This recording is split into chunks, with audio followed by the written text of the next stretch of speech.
Hi, magandang araw po sa inyong lahat for our first reading of the day today.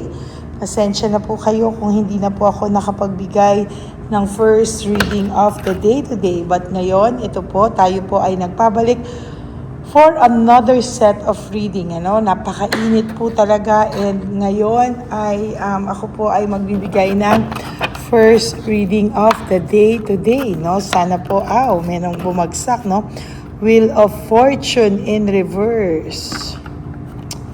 The World pala to, sorry. The World, wala kasi akong salamin. Saglit nga po.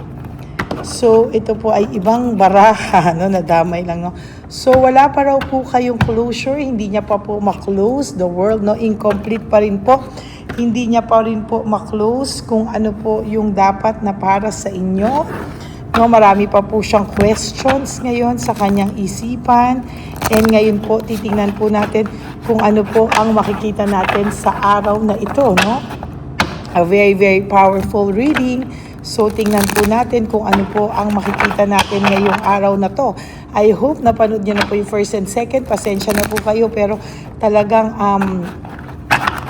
pagod na pagod po ako nitong mga nakaraang araw, pero I hope na masaya po kayo at habang ako ay nagbibigay, nararamdaman ko po yung energy nyo habang ako ay nagbibigay ng reading, So dito po nakikita ko, I'll do a random, Ngayon po ay nakikita ko ngayong June 20, nakikita ko po talaga na meron pong paglalakbay or gustong maglakbay para po mag-reflect, Sa totoo lang po, nakikita ko po na ina-isolate niya po ang sarili niya. Talagang sa nakikita ko po ay hindi po ito titigil. Ina-isolate niya po talaga yung sarili niya para po talagang makaramdam po siya ng kakaibang katahimikan. Talaga pong hindi niya po alam yung katahimikan na ito. Talagang sa totoo lang po ay marami po siyang hindi gusto sa mga nangyayari.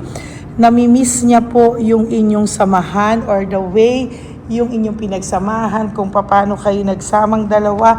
And sa totoo lang po, hindi niya po maintindihan bakit daw po hindi pa rin siya magkaroon ng new beginnings, Bakit niya po nagawa lahat sa iyo. Death in reverse is about hindi po siya makamove on, hindi po siya magkaroon ng new beginnings sa kanyang buhay, And sa nakikita ko po, marami po siyang plano. Pero ngayon po, the hangman, wala pa rin po siyang nagagawa sa sarili niya. And as a matter of fact, itong taong to ay nakakaramdam ng pagkabagabag sa kanyang sarili. Very unstable po ito financially ngayon. May mga problema po itong malala sa pera. Hindi niya po maipaliwanag. Ngunit napakadami niya daw pong problema. And sa totoo lang po, alam niya po na siya po ang sumira sa maganda niyong samahan.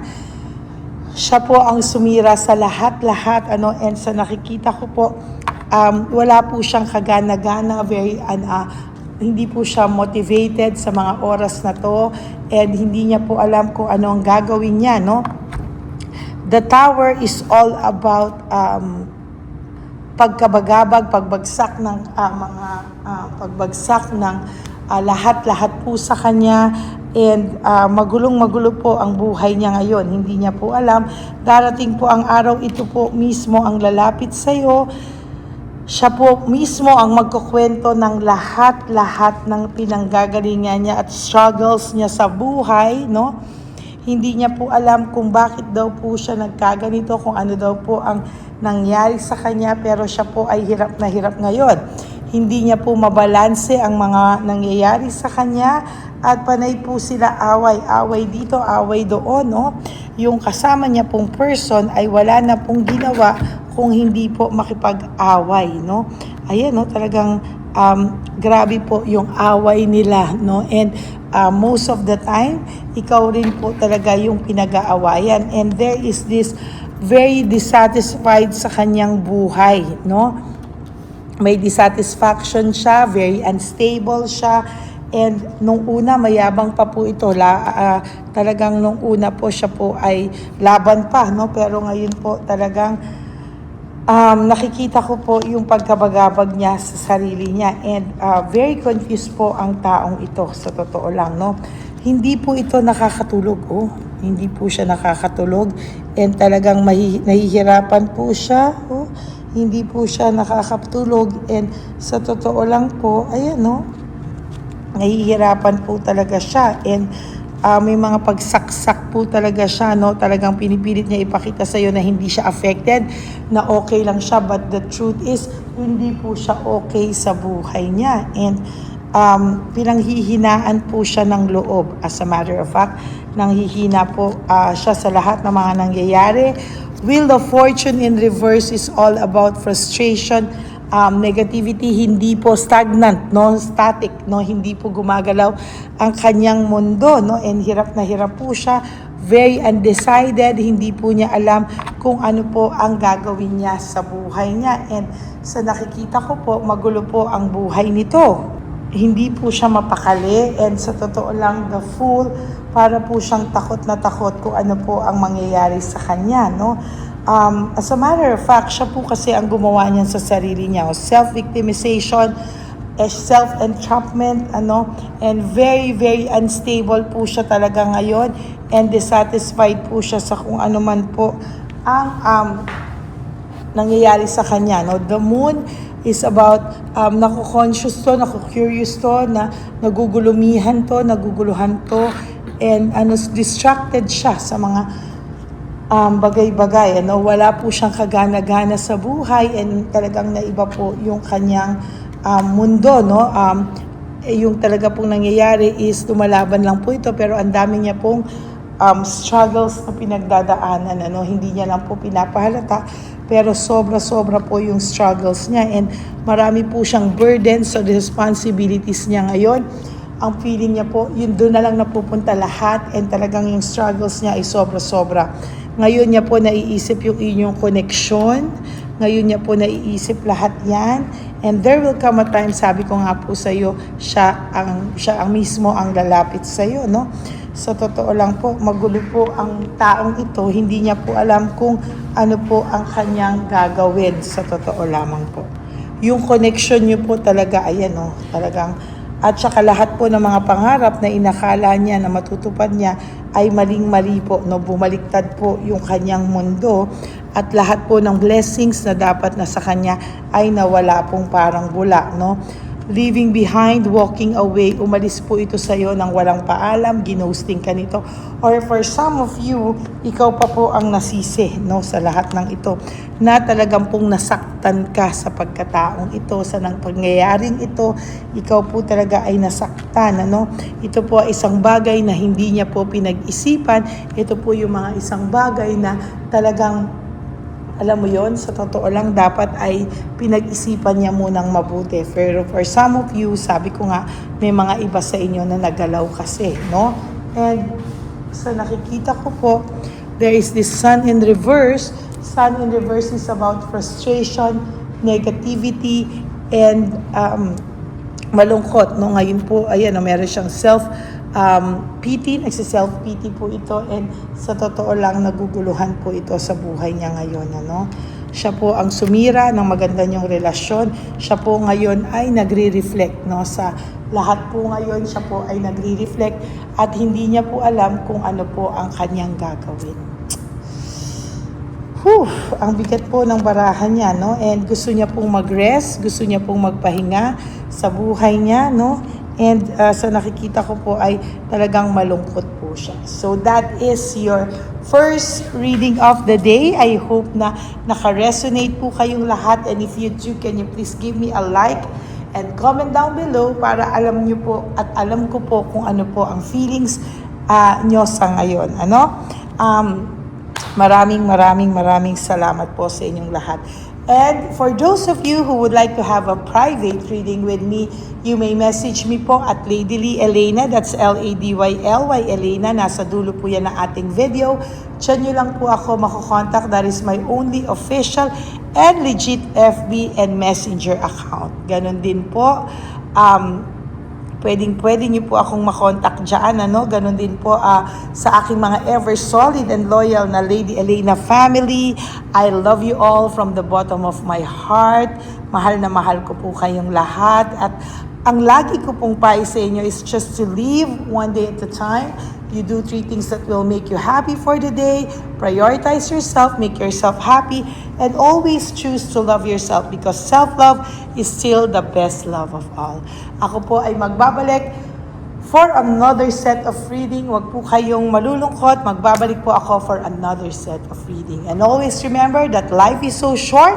Don't make it shorter by stressing yourself from all the pains and heartaches na binigay sa inyo ng kahapon. Just surrender everything to the divine universe and just let go and let God drive your life and love story.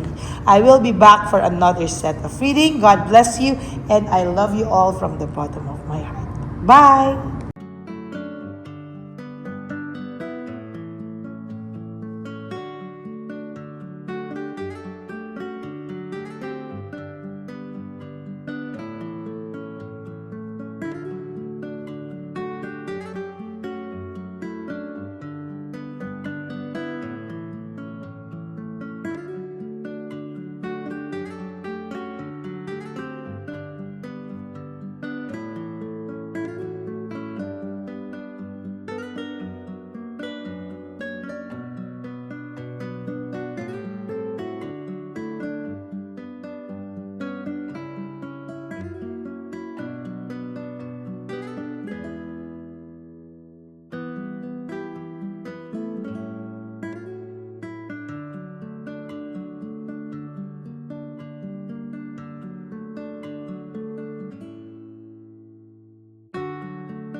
Papa Jesus! Oh, sa'yo.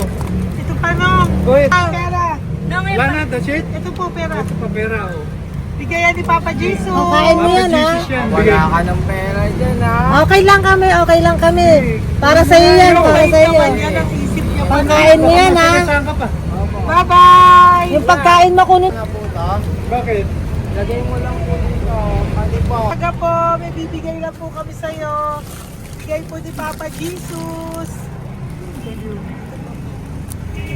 Yan, para po sa'yo yan. Ingat po.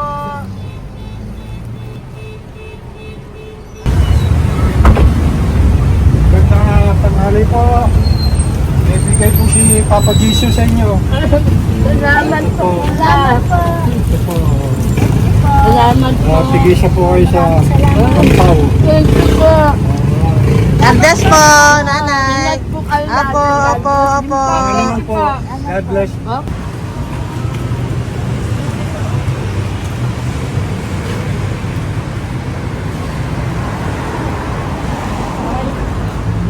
Bigay po ni Papa Jesus sa inyo. Maraming salamat po.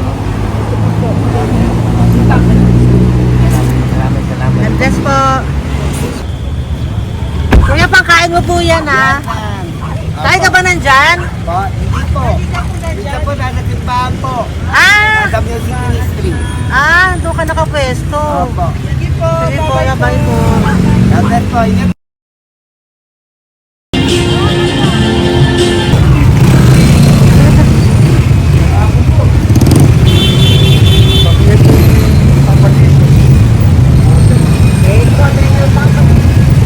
Thank you po, bye po. Meron pa eh. Bigay po yung Papa Jesus. Yun.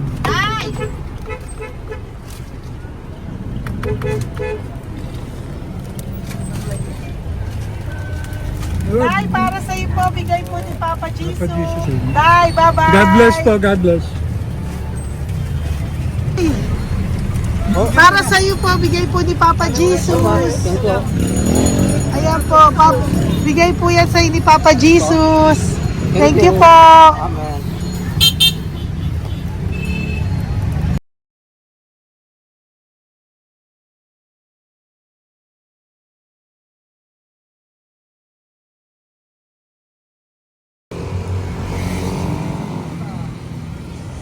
Bigay ni Papa Jesus.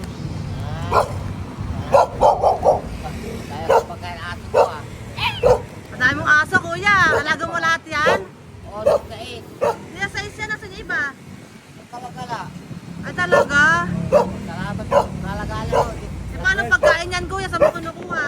Sa tambay ko. Lahat. Ang dami. Ang dami niya pong aso. Ang daming aso ni kuya. Sais. May nagbibigay sa inyong pagkain. Nagagalakala ko. Okay po. Kaya mo kuya, pag nadaan ako, bibigyan kita ng dog food dito, ha? Oo. Dito ka lang ba lagi? Oo, dito ako natutulog. Okay po, sige. Okay po. Marami din akong aso sa bahay, eh. Salamat po. Okay po. Isa. Kuya, pangkain mo yan, kuya.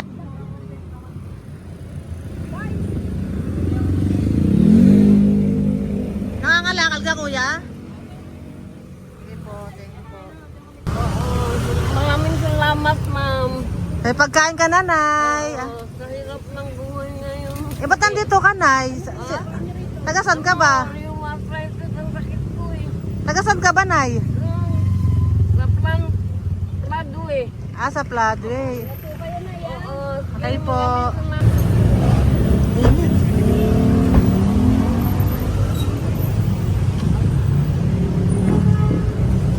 Nay! Bibigay ako sa'yo. Natandaan mo na ako. Ito. Hapon po. Si tatay. Si tatay. Thank you, Nay. Habay po.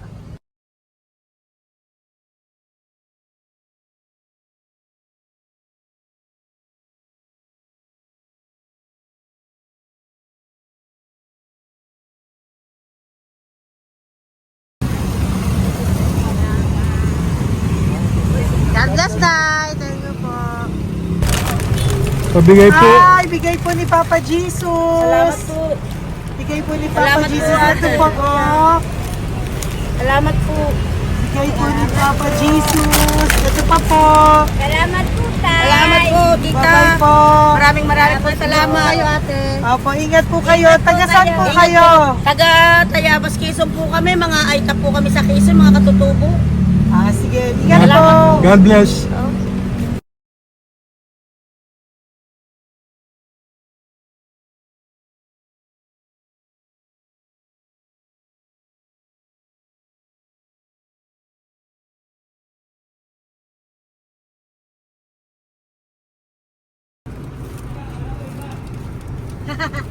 Tay, Tinatawag niya bigay po ni Papa Jesus. Thank you po.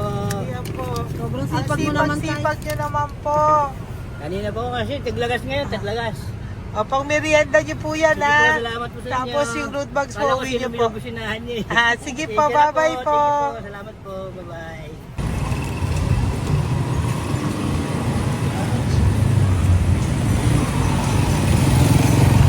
Brother. Basta. Pabigay ni Papa Jesus. Sa iyo. Ang kaya mo yan. Ba't hindi ka makatayo? Na ano ka? Okay. Sige, bye-bye. Hello po! Para sa inyo po, bigay ni Papa Jesus. Thank you very much. Sige po, bye-bye po. God bless you. Tay! Magandang hapon po. Bigay po ni Papa Jesus. Ito pa po, Tay. Para sa inyo po. Bye-bye po.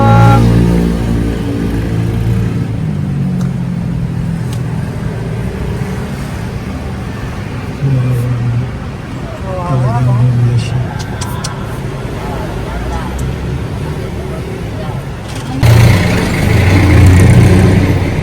Ate!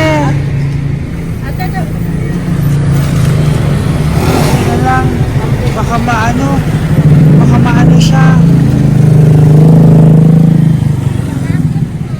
Ito po, oh, bigay po sa'yo ni Papa Jesus. Ito pa po, oh.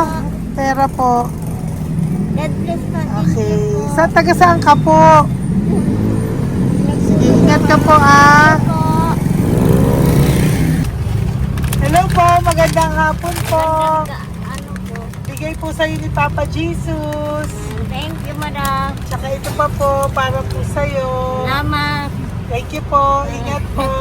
Thank you, ma'am. Sige po. Salamat. Akala ko, ma'am, bibili. Ay, hindi po, para sa'yo po yan. Bye-bye Thank you, po. ma'am.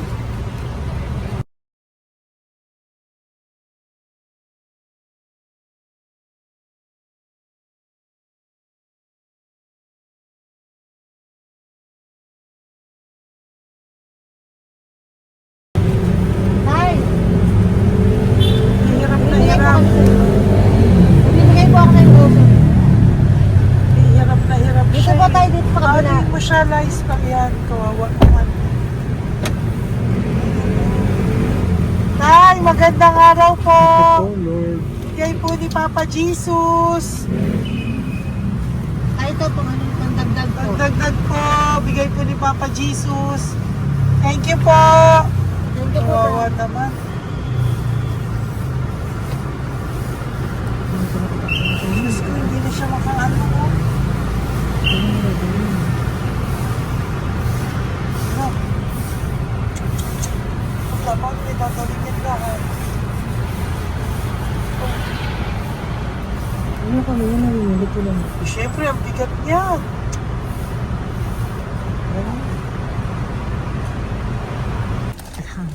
Kaya, bigay sa'yo ni Papa Jesus. Sige po, ma'am. Ay, yung palinis po, ma'am. Hindi na po, okay na Thank you po. po. Ito po. Thank you ma'am. po. Thank you, sir.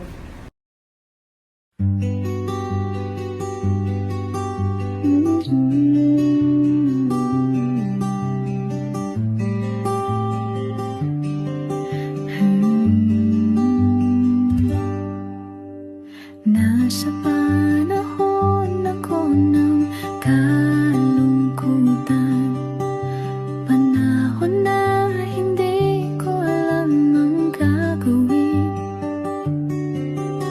Nalilito, naguguluhan, nagtatanong sa sarili, ano nga ba ang gagawin ko? Nang biglang nag-browse ako sa YouTube at biglang lumabas ang channel mo, ang mensahe na noon ay nilabas mo.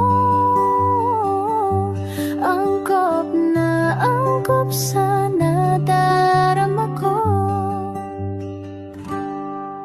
Unang beses lang dumaan ang channel mo sa browser ko. Hindi ako nagdalawang isip na hanapin ang Facebook account mo at mag-message sa'yo.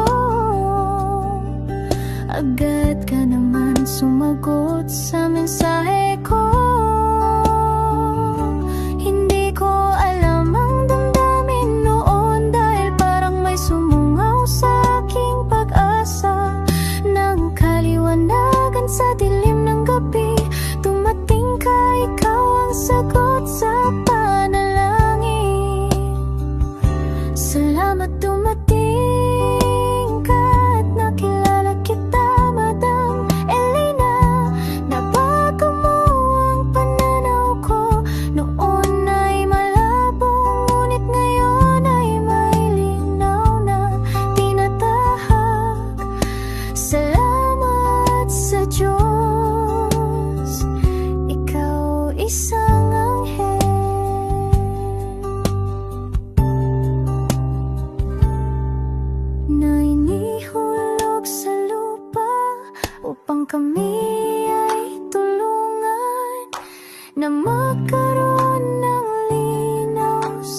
buhay. Pinadaan sa'yo ang mensahe na nais iparating ng ating lumikha. Salamat sa buhay.